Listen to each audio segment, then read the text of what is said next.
الله.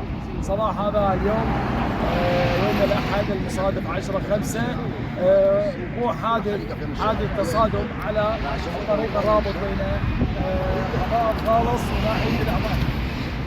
طبعا الحادث هو عبارة عن مركبتين، مركبة بيك اب دبل قمارة كانت تسير على الشارع باتجاه الخالص، قادمة من ناحية الأمان باتجاه الخالص بالقرب من سيطرة المدرع. السيارة الثانية خصوصي نوع جينيسيس.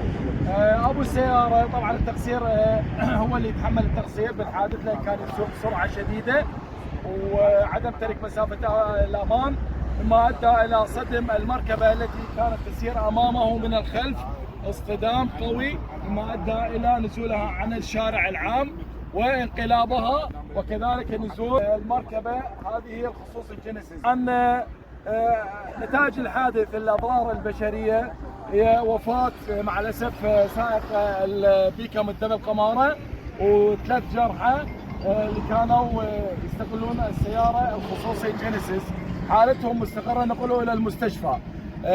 تم إجراء المخطط المروري وتسليمه إلى مركز شرطة جيزاني التشول.